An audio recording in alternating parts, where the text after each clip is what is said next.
મહેસાણાની drone દીકરીઓ STEM ક્ષેત્રે નવી સિદ્ધિ હાંસલ કરે છે।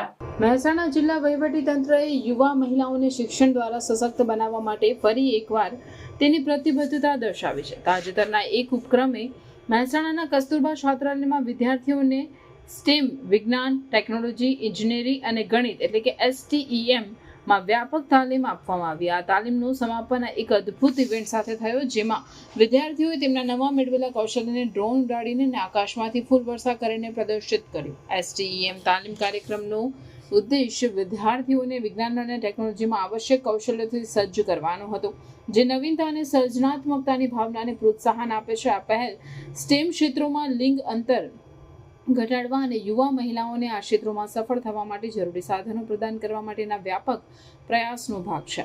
તાલીમનો હાઇલાઇટ ગ્રાન્ડ ફિનાલે હતો, જ્યાં હવે ડ્રોન દીકરીઓ તરીકે ઓળખાતા વિદ્યાર્થીઓએ ડ્રોન ચલાવવાની તેમની કુશળતા દર્શાવી। આ ઇવેન્ટમાં ડ્રોનના સુંદર પ્રદર્શન અને ફૂલ વર્ષા સાથે આકાશમાં ઉડાન ભરવામાં આવી, જે આ યુવા મહિલાઓ માટે નવા અવસરો અને સિદ્ધિઓના ફૂલ વર્ષાને પ્રતિકરૂપ છે।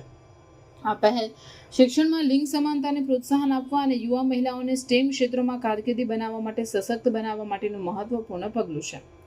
કટિંગ એજ ટેકનોલોજી સાથે હેન્ડ્સ ઓન અનુભવ પ્રદાન કરીને કાર્યક્રમમાં તેમના ટેકનિકલ કૌશલ્યને વધારવા ઉપરાંત તેમના આત્મવિશ્વાસ અને આકાંક્ષાઓને પણ વધારશે।